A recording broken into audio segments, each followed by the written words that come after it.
Live from our 7 Tasmania studios, your nightly news with Kim Miller begins now.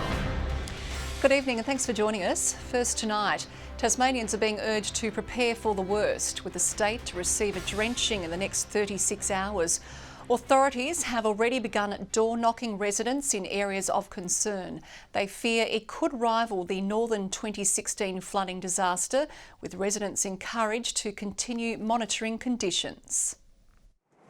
On high alert, the heaviest spell of rain the state's seen in years on the way. The rainfall values that we're about to be confronted with are, by all accounts, equivalent to that of 2016. Tasmania is set for a pretty significant rainfall event in the coming 36 hours or so. With unrelenting falls to develop in some areas from tonight. We can expect significant flooding within the areas of the northwest and the north and the northeast of the state. Widespread falls of 60 to 100 millimetres, with falls in excess of 250 millimetres possible at some elevated locations in the northwest. For some parts of the state, that's like a quarter or a third of the state's annual rainfall in 36 hours. So we're talking about a lot of water.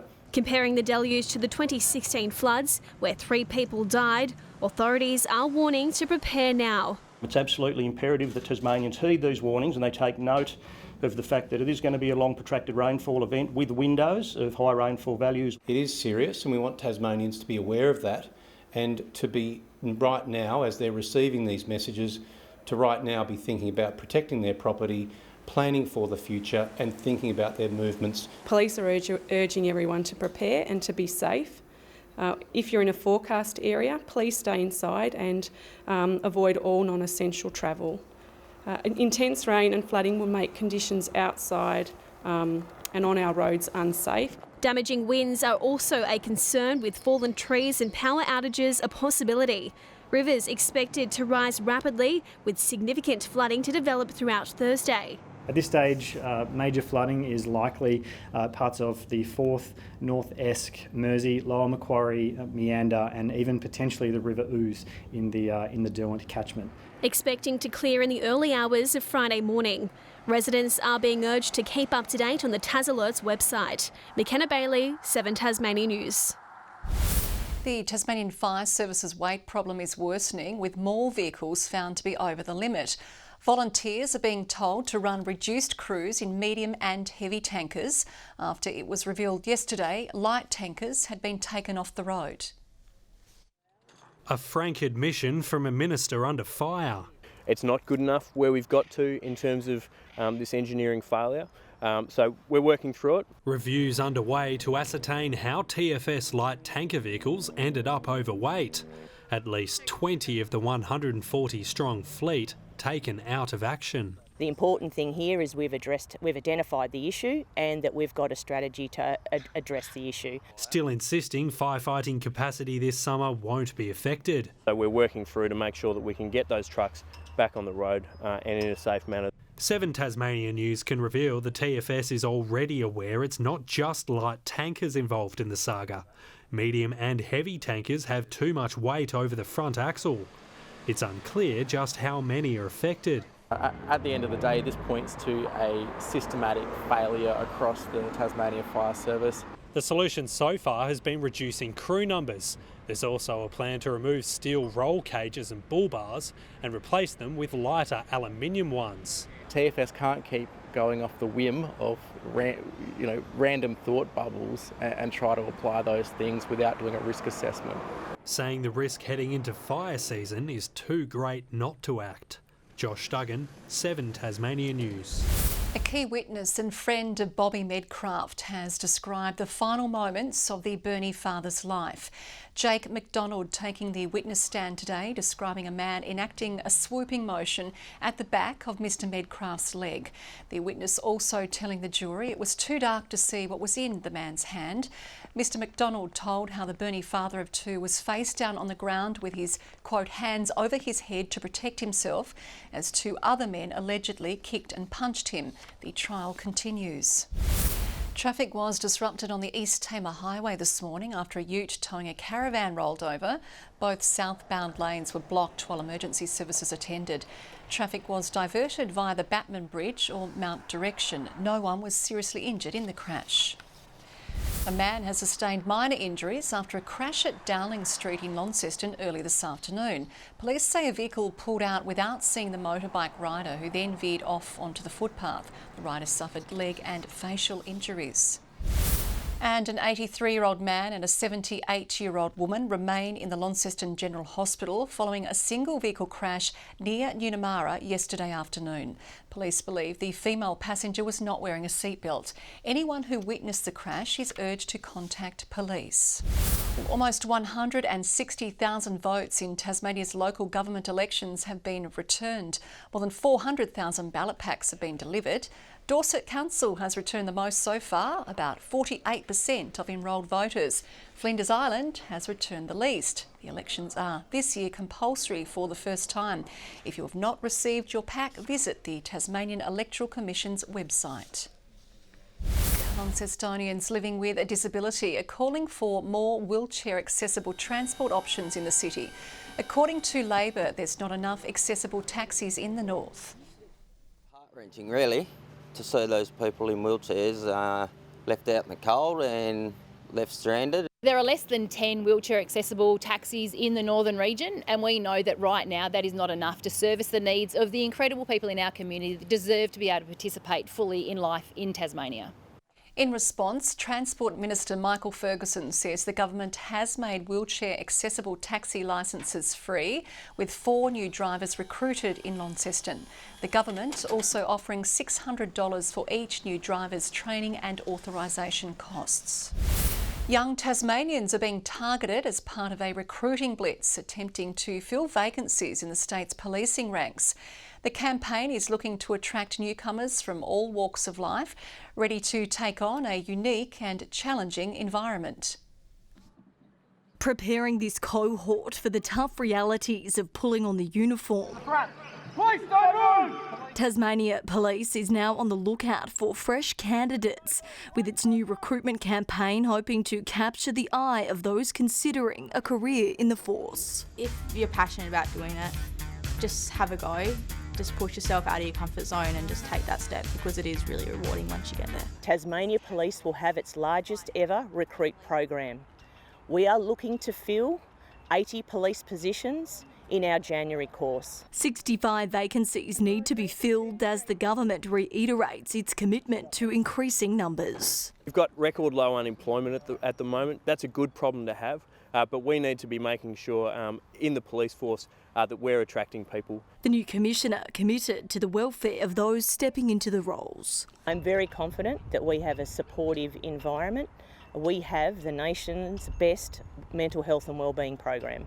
Officers must complete 500 hours of operational skills training just like this to ensure they're fully equipped for the front line. And no 2 days are the same.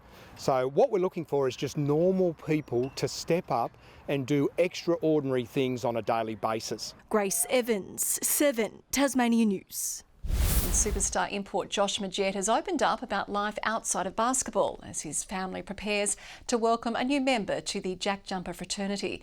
Now in his 10th professional playing year, the point guard says he has no intentions of leaving the game he loves anytime soon.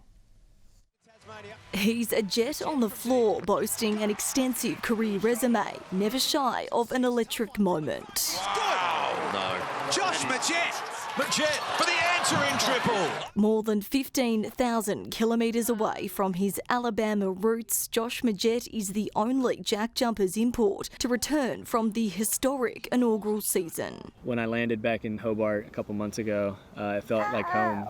Doing it all hand in hand with his wife Christina and daughter Joey, who are embracing the Tasmanian adventure.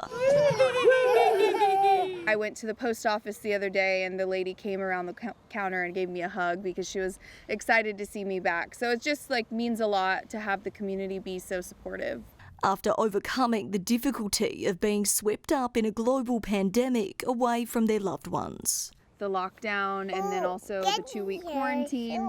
So neither of our families were able to come out and visit us. But their family unit is now due to expand even further, with an NBL season baby not far away. I'd be lying if I said I didn't think about it. Obviously, we've got different plans in place for when the baby decides he wants to join us. Facing some early challenges on court this year, the American is eager to do the work. There's definitely room for improvement on my end. I think, just a more focus on the defensive end for myself will, just open more things up and be able to just play more free. Playing on a one-year deal with the Jackies, the thought of retirement is still a faraway prospect for the playmaker. No intention of calling it quits anytime soon.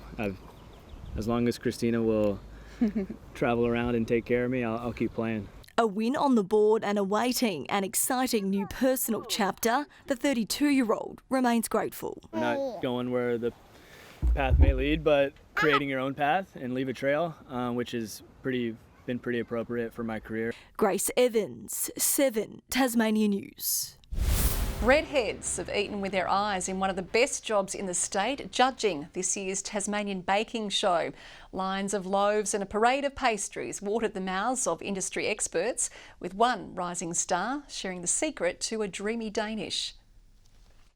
Rising high and putting debate to bread. There's bragging rights without a doubt in the world. The Tasmanian Baking Show cuts through the hyperbole straight to the hunger factor, and Brighton's Crystal Stewart is hitting the sweet spot, having already been crowned the best pastry apprentice in the country. Lots of taste testers in the family for sure. And who could resist? She's perfected her Danish recipe after 6 months of trial and error. It's definitely all about lamination, making sure it's nice crunchy pastry. We've got lots of nice ingredients, so good quality butters and flours. Today she casts her eye over other pastries sent in from around the state, looking for beauty inside and out. Gone are the days we can have something basic. I mean, people are looking for something spectacular now in a pie. And when it comes to the bread, judges are looking for the cut, the feel and the smell. And after a full day's taste testing, it really is a whole meal. And worth a whole lot of dough. Bakeries marketing their products as the best in the state can drag in the dollars, especially from tourists looking to top up their time here. First thing to go to a bakery, I want a Tassie scallop pie. One option where you can't go wrong. Tom Johnson, 7 Tasmania News. Well, dog lovers have come out in droves to mark National Mental Health Week. Wellways inviting pet owners and their four-pawed friends to hit the footpaths in Hobart, Launceston and Burnie. The unbreakable bond between man and dog today celebrated. Wellways unleashing its 3rd annual community dog walk, a treat for both the canines and their human companions. Our communities are much healthier when we have an opportunity to socialise, and dogs are a great way of breaking down social barriers and building connections. 4-legged friends of all shapes, sizes and skills showing up. She works as a school therapy dog, so she works with kids that are, stressed and having trouble, home problems. He's a rescue dog. We got him, he was locked underneath a house in Sydney. A cat even tagging along for the ride. The event marking National Mental Health Week and encouraging dog lovers to lap up this year's theme. Awareness, belonging and connection. More than 90,000 Tasmanians are currently battling a mental health challenge, a further 125,000 at risk of going down the same road. It's really hard for some people who have these disorders, and they need someone to talk to, and if they don't, it's just really unhealthy for them. Walking our dogs can really benefit people's self-esteem, decrease stress. Wellways sizzling up a storm for this community of pet owners and puffed out poochers to refuel after their walk. And if you or anyone you know needs support, contact Lifeline. Brianna Boylan, 7 Tasmania News. A Tasmanian production company is gearing up to perform a puppet show with a twist after a successful stint interstate. It tells the story of a cat who is scared of mice, and it's teaching children how to overcome their fears.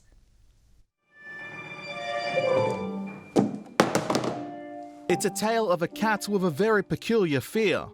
Terrapin's puppet show, Scaredy Cat, setting up shop at the Earl Arts Centre. The show was written by an amazing playwright. Her name's Finn O'Branigan.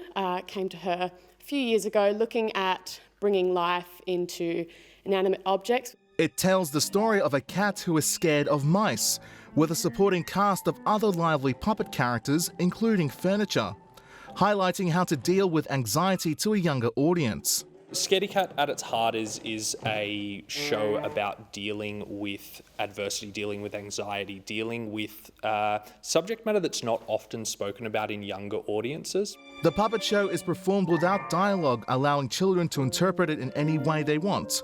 Launceston-born composer Dylan Sheridan composing the score accompanying the show. It's been so great to connect with an audience again that we haven't heard since January, and hear them all enjoying it and being excited to see theatre. Scaredy Cat toured Tasmanian schools last year and has come off a season performing at the Sydney Opera House. Performances start tomorrow and finish on October 15. Mark Zeta, 7 Tasmanian News. 6 Tasmanian yachts are part of this year's Sydney Hobart Field, which now boasts more than 100 competitors from around the world.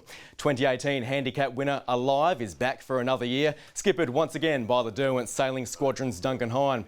Hypnotic, Huntress Kraken, 42S, Midnight Rambler and Porco Rosso make up the rest of the local entries. And after racing in what he's described as the worst conditions he's ever seen, young Tassie driver Campbell Logan has returned from Bathurst with his best result to date.